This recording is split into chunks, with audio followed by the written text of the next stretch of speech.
कैसे हैं आप लोग। आशा करता हूं कि आप लोग ठीक हैं होंगे। आज आप लोगों के सामने एक नया वीडियो लेकर मैं हाजिर हूं। वो है शोषण के विरुद्ध अधिकार, जो अनुच्छेद 23 और 24 में है।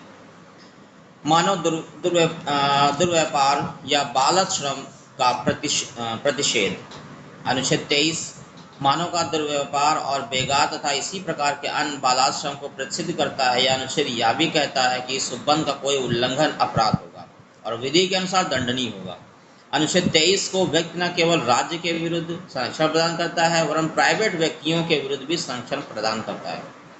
तो इसमें पीपुल्स यूनियन फॉर डेमोक्रेटिक राष्ट्र बनाम भारत राज्य AIR 1982 और SC 1473 में किसी प्रकार इसके खंड 2 में उक्त नियम का एक अपवाद है, जिसके अनुसार राज्य को सार्वजनिक प्रयोजनों के लिए अनिवार्य सेवा लागू करने का अधिकार प्राप्त है, बशर्ते कि ऐसी सेवा लागू करने का समय वह केवल धर्म, वंश, जाति या वर्ग या इससे इनमें भी किसी एक के आधार पर नागरिकों के बीच विभेद नहीं करेगा। स्पष्टता अनुच्छेद 23 किसी भी प्रकार के मनुष्यों के शोषण को वर्जित करता है। इस अनुच्छेद द्वारा भारतीय समाज के दो बड़े कलंक का अंत हो गया, नारी क्रय विक्रय तथा बेगार। पहला था नारी क्रय विक्रय, दूसरा था बेगार। ये दोनों कुरीतियां भारतीय समाज में बहुत समय से चली आ रही थी। मानव दुर्व्यापार का एक बहुत बड़ी विस्तृत शब्दावली है।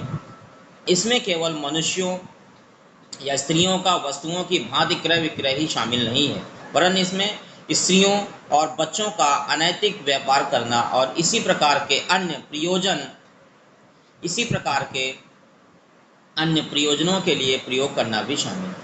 यद्यपि दास प्रथा का स्पष्ट मिलता है, स्पष्ट उल्लेख नहीं किया है, किंतु मानव दुर्व्यापार शब्दावली में निसंदेह रूप से शामिल है।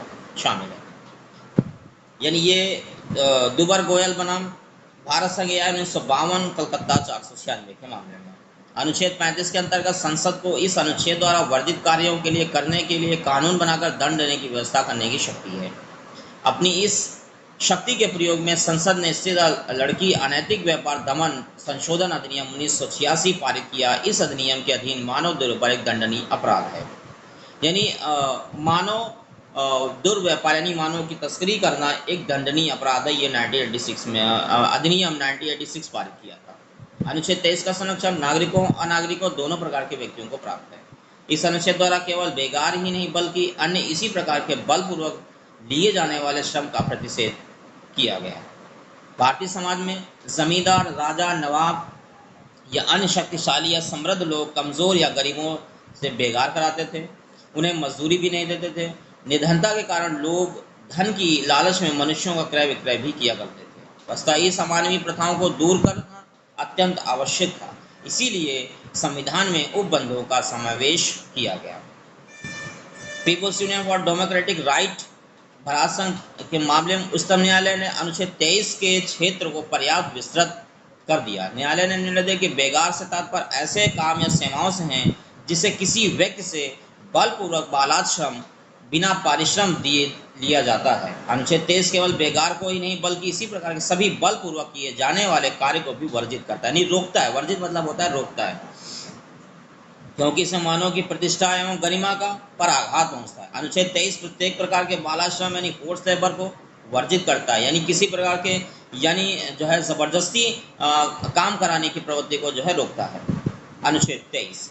और इन दोनों में कोई अंतर नहीं कर सकता। बालाश्रम के लिए पारिश्रमिक दिया गया है अथवा नहीं, यदि किसी व्यक्ति को अपनी इच्छा के विरुद्ध या दबाव से कार्य करना पड़ता है तो भले ही उसे पारिश्रमिक मिला हो, अनुच्छेद 23 के दिन बालाश्रम माना जाएगा। बालाश्रम कई तरीके से ले जाता है। इसके शारीरिक दबाव, विधिक दबाव, जहां किसी विधि के अधीन न कार्य करने का दंड उपबंध हैज तक की नहीं सीमित है बल्कि आर्थिक कठिनाइयों से उत्पन्न दबाव भी शामिल है, जहां उसे कम पारिश्रमिक में कार्य करने के लिए बाध्य होना पड़ता है। अनुच्छेद 23 के विस्तृत निर्वचन में ऐसे श्रम भी आते हैं, पर प्रस्तुत मामले में एशियड प्रोजेक्ट में लगे श्रमिकों को न्यूनतम मजदूरी 9.25 रुपये में जमादार के प्रति 1 रुपया अपना कमीशन काट कर केवल 8.25 रुपये दिया गया था। इसके परिणाम से उन्हें न्यूनतम मजदूरी नहीं मिली थी। उच्चतम न्यायालय ने यह निर्धारित किया कि अनुच्छेद 23 का संसार का सरासर उल्लंघन था और संबंधित प्राधिकारियों को निर्देश दिया कि ठेकेदारों से अपना धन वापस लेकर श्रमिकों को दिलाएं, उसके विरुद्ध समुचित कार्यवाही करें। अनुच्छेद 23 और 24 न्यूनतम मजदूरी अधिनियम 1948 के अधीन नागरिकों के मूल अधिकारों के उल्लंघन करने वाले व्यक्तियों के विरुद्ध समुचित कार्यवाही करना राज्य का एक संवैधानिक कर्तव्य है।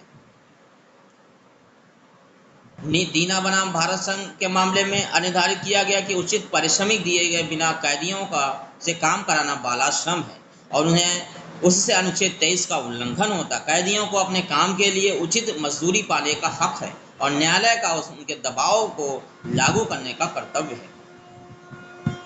तो अब इसके बाद हम देखेंगे इसका ही पॉइंट बंधुआ मुक्ति मोर्चा बनाम भारत संघ के मामले में अब निर्धारित किया गया कि जब न्यायालय में लोकविद वाद में माध्यम से यह आरोप लगाया जाता था कि किसी स्थान पर बंधुआ मजदूर या तो राज्य को इसका स्वागत करना चाहिए क्योंकि इससे सरकार को यह जांच करने का या क्या श्रमिकों से बालाश्रम किया जा रहा है, साथ ही साथ कैसे समाप्त किया जा रहा है, दोनों के लिए अवसर मिलता है। अनुच्छेद 23 के अधीन सरकार एक संवैधानिक कर्तव्य है। अनुच्छेद 23 ने बंधुआ मजदूर प्रणाली को समाप्त कर दिया। इसी उद्देश्य से संसद में बंधुआ मजदूर प्रणाली उन्मूलन अधिनियम 1976 पारित किया गया। अनुच्छेद 23 किसी अपराध करने के लिए दंड के रूप में कराए गए बालाश्रम को वर्जित नहीं करता है।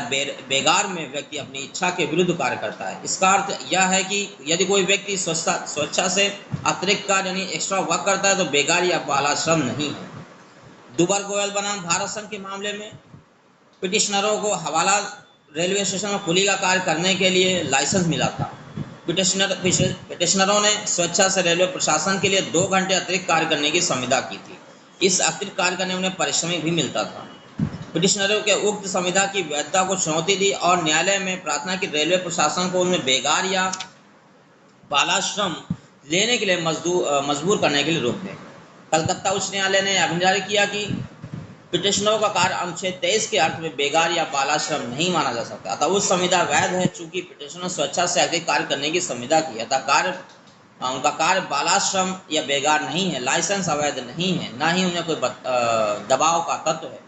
रेलवे प्रशासन को स्टेशनों के प्रयोग को विनियमित करने की शक्ति प्राप्त है। कुलियों को लाइसेंस शुल्क भी कम देना होता था तथा उन्हें इस 2 घंटे के कार्य के लिए कुछ पारिश्रमिक भी दिया जाता था। इसके अतिरिक्त उन्हें अपने जीविकोपार्जन के लिए रेलवे के परिसर के प्रयोग की भी सुविधा प्राप्त थी।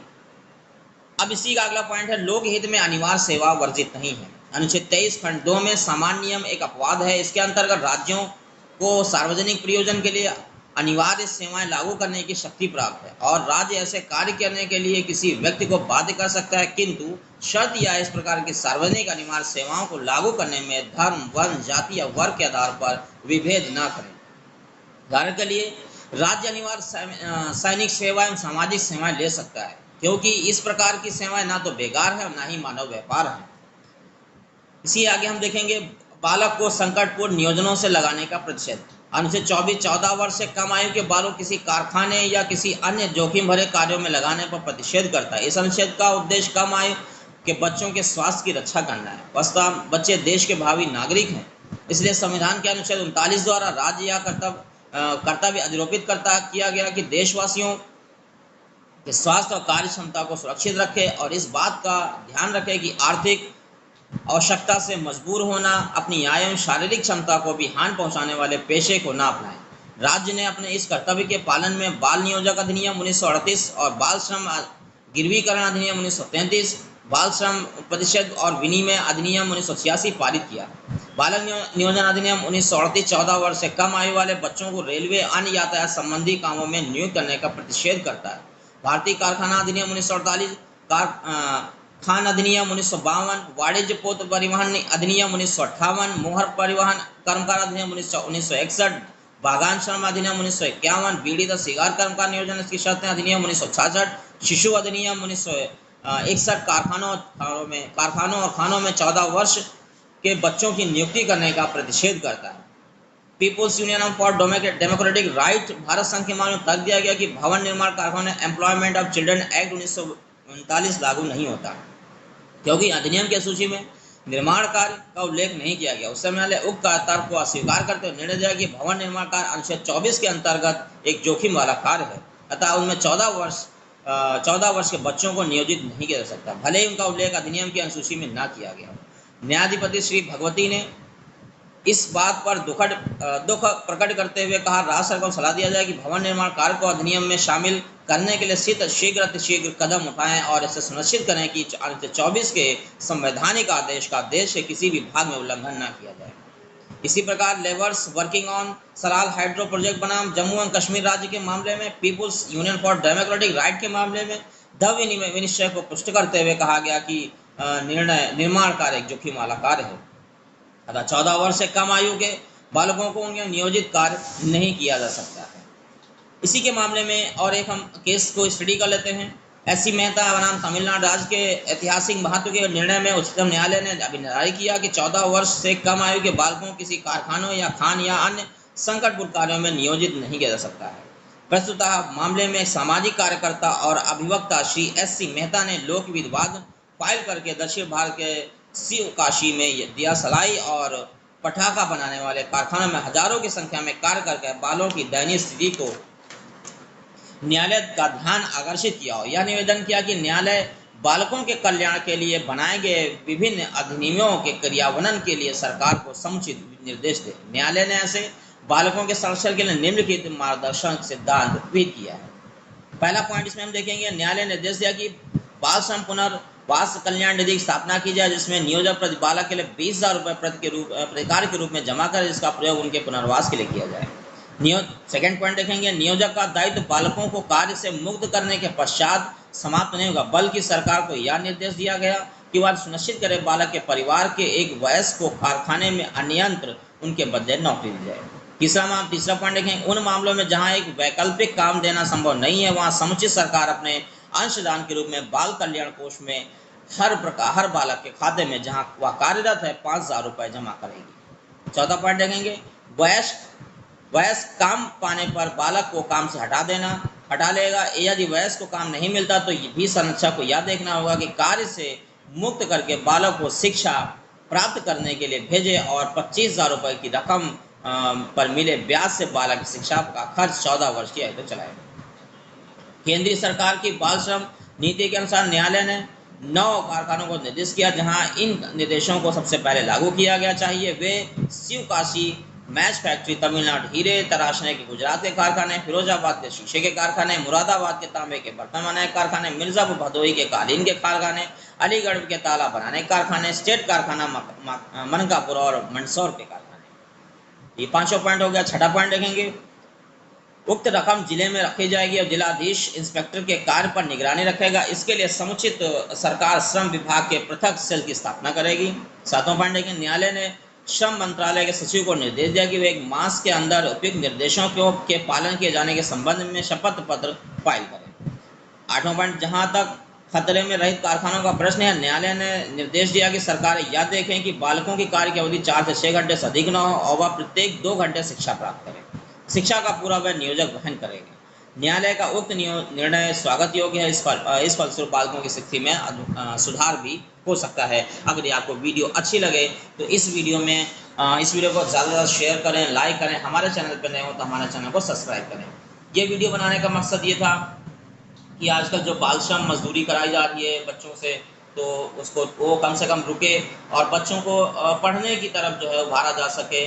और अगर किसी प्रकार की उनको अंदर परेशानियां हैं, किसी प्रकार की दिक्कतें हैं, तो वो कम से कम पूरी करने के लिए अगर वो मजदूरी करते हैं तो 4 से 6 घंटे तक ही उनसे काम लिया जाए।